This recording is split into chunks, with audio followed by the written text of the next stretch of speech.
이 자리에 하나님의 은혜와 평강이 우리와 함께 하시기를 기원드립니다. 오늘 요나에 대한 마지막 이야기입니다. 흔히 예언서라고 하면 선지자가 하나님의 말씀을 받아 전하는 내용이 주된 스토리예요. 근데 요나서는 좀 달라요. 요나가 전하는 내용이 주된 내용이 아닙니다. 그러니까 처음부터 끝까지 요나서는 하나님과 요나 사이에서 힘겨루기예요. 서로 줄다리기가 하고 있는 것처럼 보입니다. 요나는 하나님 앞에서 이리 빼고 저리 빼요. 뭐라고 하면요, 싫어라고 얘기해요. 자기 마음에 안 들면 마음에 안 들어, 짜증나. 많이 들어본 말투죠. 우리 자녀들이 사춘기 소녀와 같은 게 요나라는 거예요. 오늘 본문 말씀에도 보면요, 좀 사춘기스러운 민망할 정도로 하나님 앞에 막말을 합니다. 요나 하나님 앞에서 성을 냈다라는 말을 해요. 다른 말로 하면 화를 냈다라는 말입니다. 화를 냈다라는 말이요, 4장에서만 4번 나옵니다. 9절에서, 그것도 9절에서만 2번 언급하고 있습니다. 요나가 성을 내는 것은 누가 보아도 합당하지 않는 태도입니다. 따가운 햇볕을 가려주는 박넝쿨이 있었는데 새벽에 벌레가 와서 뭐예요? 다 갉아먹어요. 그래서 시들게 돼요. 그것 때문에 화가 나요. 성경에 뭐라고 되어 있냐면 요나가 기력을 잃고 죽고자 하였다라고 되어져 있어요. 재밌지 않으세요? 박넝쿨의 죽음과 요나의 죽음이 지금 요나는 같다라고 보고 있는 거예요. 이처럼 우리도 알고 보면요, 사소한 것에 요나처럼 목숨을 거는 경우가 너무나 많다라는 거예요. 정말 아무것도 아닌 일에 그놈의 성질머리 때문에 만사를 그르치는 것을 볼 수 있어요. 지난 목요일 한문철의 블랙박스라는 프로를 봅니다. 즐겨보는 프로예요. 제가 운전을 좀 험하게 하기 때문에. 10년 넘게 사는 사실혼으로 사는 중년 남녀가 고속도로에서 이렇게 가는데 정말 사소한 것으로 말다툼을 해요. 그래서 남자가 성질이 나서요, 혹시 보셨어요? 고속도로 1차선 버스 전용 차선에 차를 세워버립니다. 그리고 그 뒤에 그리고 그 남자가 내려요. 그리고 그 뒤에 여자도 따라 내립니다. 그 뒤에 어떻게 해요? 버스가 와요. 이 남자는 피해요. 여자는요, 그 자리에서 즉사하고 맙니다. 이들이 다툰 내용은요, 고속도로인데요, 구간 단속 구역이 있잖아요. 여기서 이렇게 얘기하는 거예요. 여기서는 빨리 가면 안 돼. 아니야, 평균 속도로 계산하는 거니까 지금은 괜찮아. 별거 아니죠. 이것 때문에 말다툼 벌이다가요, 남자가 성질이 나서 그냥 고속도로 중간에 차를 세워버리고 내려버린 거예요. 정말 사소한 거잖아요.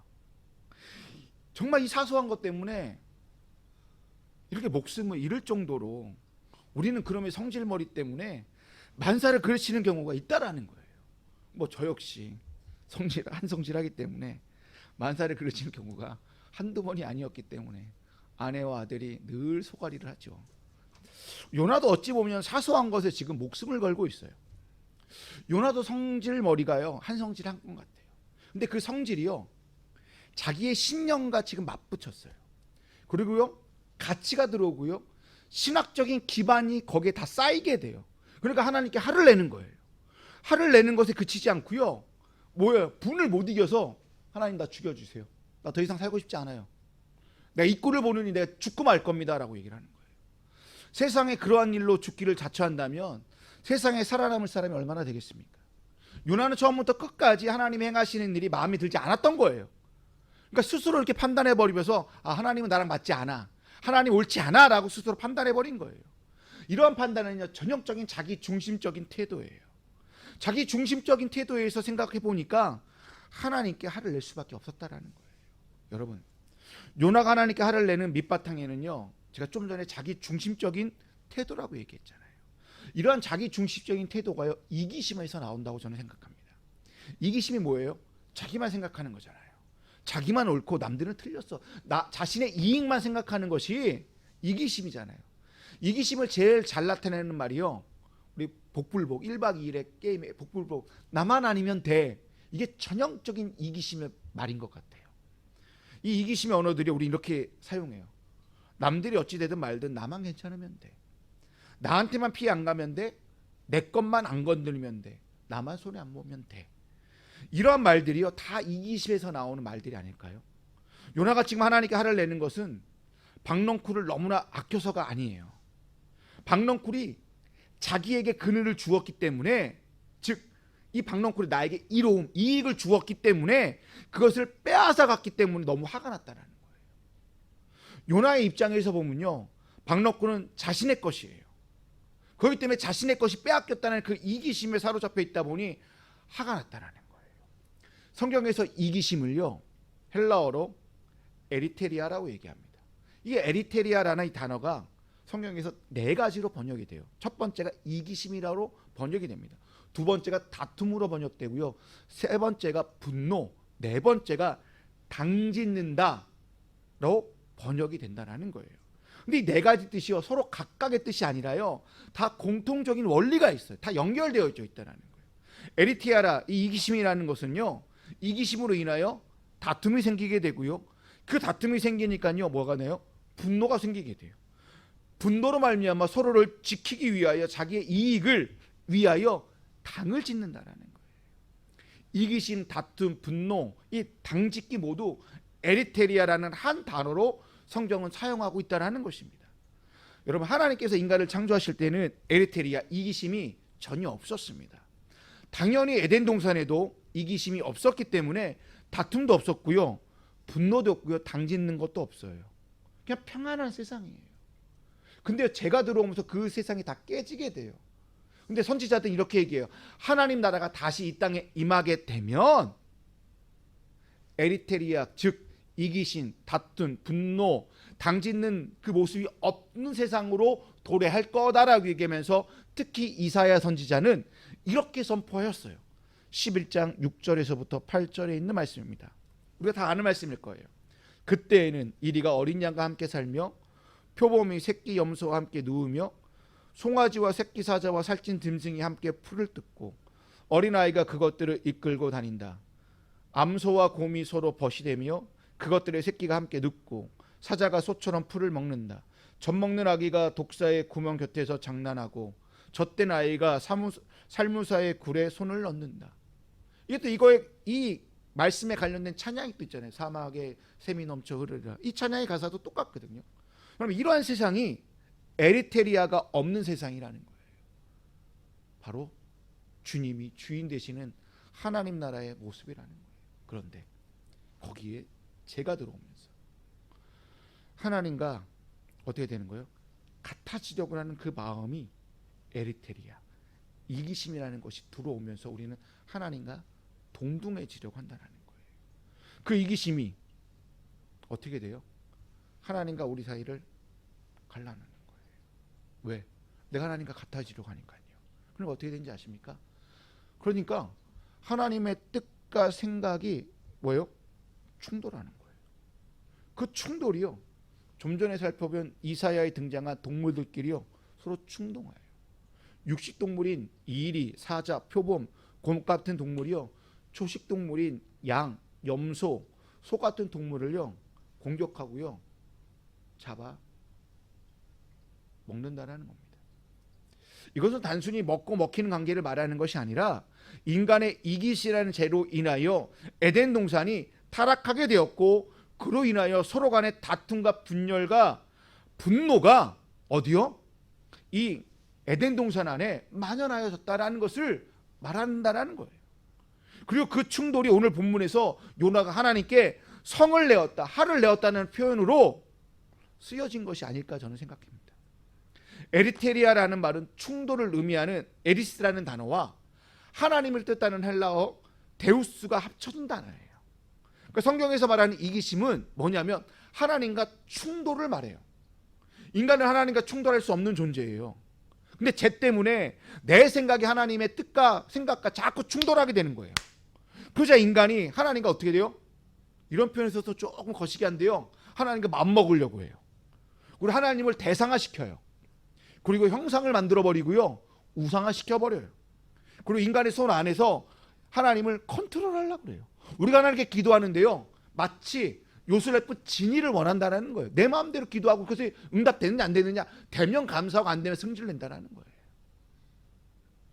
자신의 뜻과 생각이 하나님과 다르면요, 우리는 가차없이요 버려버려요, 하나님도. 그리고 뭐라고 버리냐면, 이것은 잘못된 신이야, 이건 거짓된 신이야, 이건 거짓 메시아라고 얘기한다라는 거예요. 성경은 얘기하고 있잖아요. 예수 그리스도가 하나님의 아들로서 이 땅에 내려오셨는데 어느 누구도 예수님을 메시아라고 받아들이는 사람이 아무도 없었다라는 거예요. 오히려 어떻게 했어요? 십자가에 못 박아 죽여버렸습니다. 이것이 에리테리아, 하나님과의 충돌로 인하여 이기심으로 나타난 인간의 제약된 모습이라는 겁니다. 요나도 지금 분노하고 있어요. 하나님과 지금 충돌하고 있는 거예요. 요나 마음 안에 에리테리아, 이기심이 지금 가득 찼어요. 그러자 하나님은 요나에게 이렇게 묻습니다. 너가 이렇게 화를 내는 것이 옳으냐라고 묻고 있습니다. 하나님은 요나에게 4절에서도 똑같이 물어요. 그리고 9절에서도 묻고 있어요. 근데 거기에 대하여 요나는 아무 말도 하잖아요. 5절 이하의 말씀을 보시게 되면요, 요나는 하나님의 묻는 말에 아랑곳하지 않고요, 성읍 동촌에 가서, 동촌이란다, 죄송합니다, 동쪽으로 가서 초막을 짓습니다. 여러분, 성읍 동쪽이라는 말은요, 인간이 죄를 짓고요, 에덴 동편으로 떠났다는 표현이 있잖아요. 하나님과 멀어졌다라는 거예요. 성읍 동편으로 갔다 하나님과 저 멀어진 곳에 가서 뭐 했다라는 거예요? 초막을 지었다라는 거예요. 근데 초막을 짓는데 성경을 보니까요, 자기를 위하여 초막을 지었대요. 자기를 위하여라는 말이 어찌 보면 이기심에서 비롯된 마음이 아닐까요? 하나님과 충돌하는 사람은 하나님을 위하는 사람이 아니라는 거예요. 하나님과 충돌하는 사람은 자기를 위한 사람이고 자기만 생각하는 사람이라고 저는 생각합니다. 그러니 요나는 아무런 수고 없이 거저 자랐잖아요. 박넝쿨이요. 거저 자란 박넝쿨이 마치 자기 것으로 생각하여 무지하게 아꼈다라는 거예요. 근데 여기에서 박넝쿨이 쓰여진 히브리어 단어가 재밌습니다. 키카연이라는 단어인데요, 이 키카연의 어원이요, 어근이 카야라는 단어예요. 이 카야의 뜻이 무엇이냐면 토하다. 뭔지 몰라도 구역질을 나는 그런 지독한 식물의 종류가 요나가 지금 아끼는 박넝쿨이라는 거예요.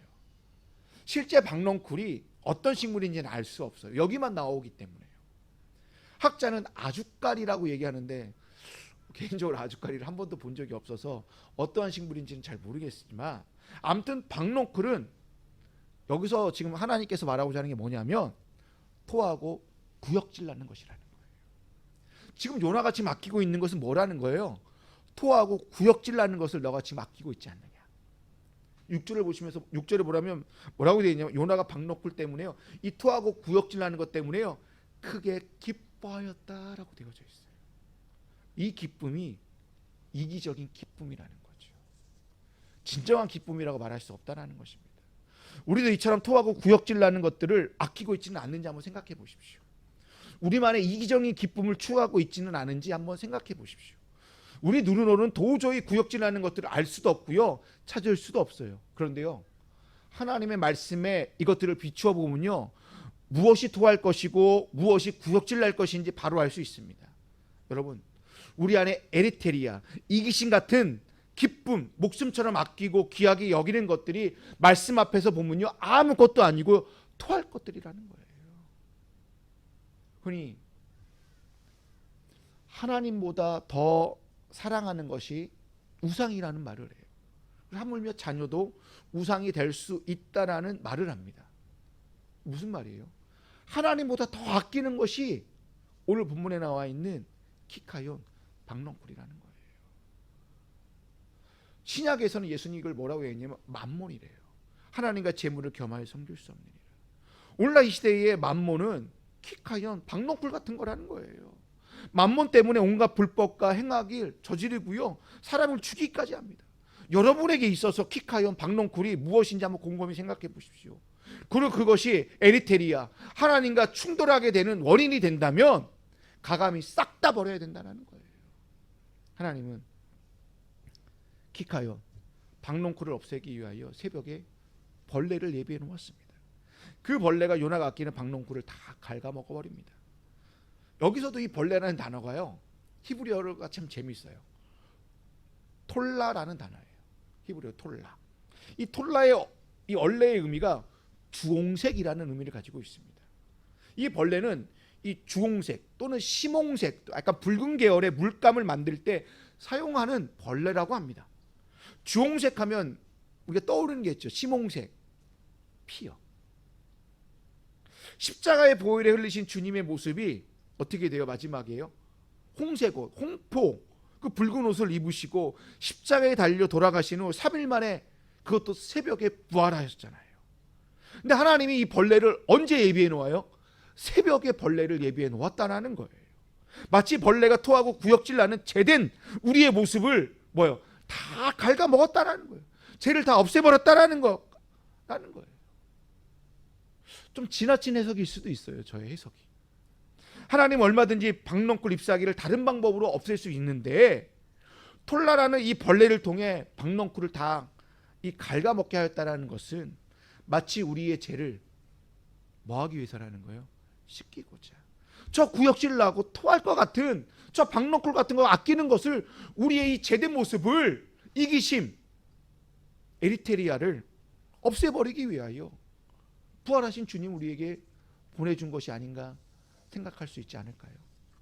우리도 주님이 아니면 매일 토하고 구역질 나는 박넝쿨을 아낀다고 헛수고하여 죄인이 되어 늘 공허한 삶을 살고 있잖아요. 여러분 우리가 아끼는 것들 한번 보십시오. 근데 아낀다고 아끼지만 한쪽에서는 늘 공허함이 가득하잖아요. 신앙 안에서 살고자 한다고 하지만 그래서 이것을 해결하고자 마음의 법과 죄의 법이 우리를 늘 사로잡혀서 내 안에서 뭐하고 있어요? 계속 부닥치고 있잖아요. 우리는 이 법 사이 안에서 이것도 못하고 저것도 선택하지 못한 채 마치 포로가 된 것처럼 마음의 법과 죄의 법에 이 포로가 된 채 옥죄여서 이렇지도 못하고 저러지도 못하고 있잖아요.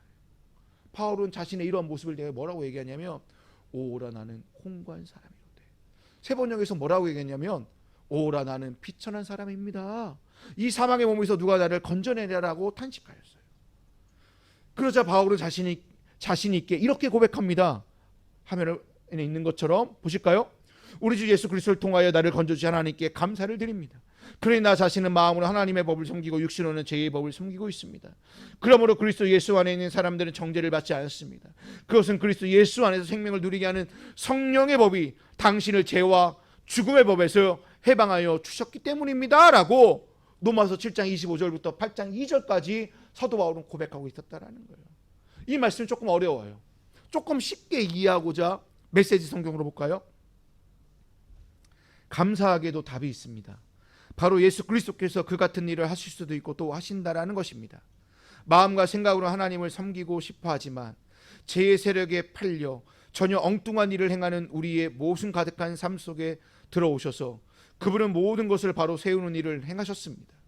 메시아이신 예수께서 오심으로 마침내 이 치명적 딜레마가 해결되었습니다. 우리를 위해 오신 그리스도의 임재 속에 들어가 사는 사람들은 늘 먹구름이 드리운 것 같은 아분한 삶을 더 이상 살지 않아도 됩니다. 이제 새로운 힘이 움직이고 있습니다. 그리스도 안에 있는 생명의 성령이 새찬 바람처럼 불어와서 하늘의 구름을 모조리 걷어 주었습니다.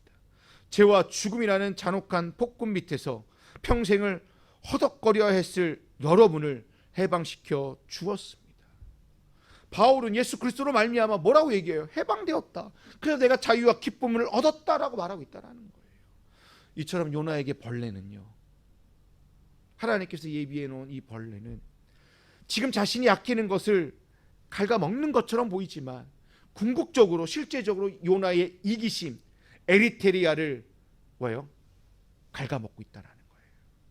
그리고 한 걸음 나아가 주님의 보혈의 역사가 우리가 토할 것 같은 이기심을 없애버리는 역사임을 요나를 통하여 우리에게 말씀하고 있다라는 사실입니다. 여러분, 우리가 아끼는 것이 무엇입니까? 우리가 아끼는 것이 하나님께서 아끼는 것인지 한번 곰곰이 생각해 보십시오. 그래서 하나님은 요나에게 이렇게 물으십니다. 10절 11절에 있는 말씀입니다. 주님께서 말씀하셨다. 내가 수고하지도 않았고 내가 키운 것도 아니며 그저 하룻밤 사이에 자라났다가 하룻밤 사이에 죽어버린 이 식물을 내가 그처럼 아까워하느냐? 하물며 좌우로 가릴 줄 모르는 사람들이 12만 명도 더 되고 짐승들도 수없이 많은 이 큰 성읍 니느웨를 어찌 내가 아끼지 않겠느냐. 이 말씀을 통해 하나님의 마음을 우리는 엿볼 수 있어야 됩니다. 하나님께서 아끼고자 하는 것이 무엇인지 알 수 있어야 됩니다. 하나님의 마음은 생명이 있어요. 하나님은 생명을 아끼시는 분입니다. 그 생명이 어떤 존재이고 어떤 모습인지 별 관심 없어요.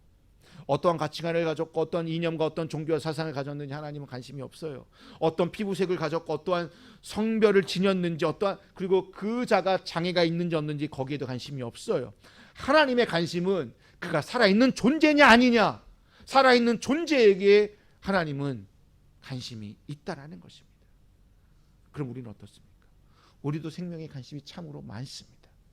그 관심이, 그 생명이 자기 중심적인 사고 안에서 이기심이라는 태도니 안에서의 관심인 것이 문제라는 거예요. 자기와 조금만 다르고 색깔과 이념이와 가치가 다르면 그 즉시 이기심이 작동하여 에르테리아의 그 네 가지가 발동된다는 거예요. 이기심, 다툼, 분노, 당을 지어버린다는 거예요. 세상 정치가 그러잖아요. 세상 정치가 철저히 에르테리아 안에서 자신만의 박농쿨을 가지고 있잖아요. 그러나 하나님께서 아끼시는 것은요, 유대인이냐 이방인이냐 남자냐 여자냐 어른이냐 애냐 의인이냐 죄인이냐 그가 설령 어떠한 죄를 지었는지 안 지었느냐 관심 없어요. 그냥 사람이면 돼요. 그냥 생명이면 하나님은 아끼신다는 거예요. 하나님께서 이렇게 아끼시는 이유는 무엇입니까? 딱 하나입니다. 자신의 손으로 지으셨기 때문이에요. 그 반면 우리가 아끼는 걸 보십시오. 우리 손으로 아무것도 지을 수도 없고 짓지도 않았는데도 그러면 이기심 때문에 생명을 갈라놓아요. 내 편 이 편 구분 짓는다는 거예요. 여기서 사용되는 아끼다라는 단어가요, 히브리어로 후스라는 단어인데요, 이 후스라는 단어가 뭐뭐를 위하여 눈물을 흘리다라는 단어예요. 그럼 아끼다는 뜻이 뭐예요? 뭐뭐를 위하여 눈물을 흘릴 정도로 그만큼 가치가 있는 거라는 거죠. 하나님 이 땅의 존재를 위하여 눈물을 흘리셨다는 얘기예요. 하나님의 아낌은 특별한 것으로 그 눈에 눈물이 고여 있는 간절한 아낌이라는 것이죠. 이는 마치 연민의 눈물이라고 말할 수도 있어요. 여기서 여러분 각자에게 한번 적용해 보십시오. 하나님이 나를 위하여 눈물을 흘렸기 때문에 나를 누구보다도 아끼셨기 때문에 예수 그리스도를 우리에게 보내주셨다라는 거예요. 우리가 우리의 자녀를 누구보다도 아끼고 사랑하는 것은 무엇입니까? 자녀를 위하여 눈물을 흘렸기 때문이라는 거예요. 재밌는 얘기 할까요? 어제 아내랑 둘이 전참시를 보는데 잘생긴 그 민우역이라는 탤런트인데, 그 옛날에 그 엄정화랑 드라마 찍었던, 거기 나왔더니 딱 보더니 그러는 거야. 우리 아들이 더 낫지 않아? 우리 아들이 더 훈남이야 라고 얘기를 하는 거예요. 내가 웃었어요. 왜 그래? 이유는 딱 하나예요. 이유는 딱 하나예요. 내가 배 아파서 나왔기 때문이라는 거죠. 내게 때문에, 내가 내 자녀를 위하여 내가 아끼고 사랑하고 내 이 자녀를 위하여 눈물을 흘렸기 때문에 누구보다도 멋지다라는 거예요. 하나님도 똑같다라는 거예요. 그런데 우리가 하나님의 마음을 아프게 하는 것은 박농쿨을 아끼면서 니느웨를 안 아끼는 마음이라는 거예요. 우리는 자기와 관련된 것은 아주 작고 사소한 것까지도 다 아껴요. 그런데요, 자기와 무관하다 싶으면 고개를 돌려버립니다. 내가 아끼는 것이 아니기 때문에 우리는 고개를 돌려버려요. 우리가 고개를 돌리면 돌릴수록 하나님의 마음은 너무나 아파하고 속상하신다라는 거예요. 이제 말씀을 마치겠습니다. 하나님은 우리에게 이렇게 묻고 계십니다. 어찌 내가 아끼지 아니하겠느냐. 요나서는 이 질문으로 요나서를 끝을 맺고 있습니다. 요나가 무슨 대답을 했는지 우리는 알 수 없지만 이제 우리가 대답할 차례입니다. 여러분, 어찌 내가 아끼지 아니하겠느냐, 이 물음에 여러분 뭐라고 대답하겠습니까? 이 물음은 하나님의 마음이 어디에 있는지, 그 마음을 가지고 오늘 우리가 어떻게 살아야 하는지를 묻고 있는 질문입니다. 단순하게는 하나님, 내가 박농쿨처럼 아끼는 것들을 이제 다 내려놓겠습니다. 주님이 아끼시는 것들, 주님이 눈물 흘리면서 아끼신 것들을 내가 소중히 여기며 아끼며 내가 살겠습니다. 여러분, 한평생 주님이 무엇을 위하여 눈물을 흘리시며 아끼셨는지, 그 아끼신 것을 우리도 눈물을 흘리며 아끼는 자들이 다 되시기를 주님의 이름으로 축원드립니다.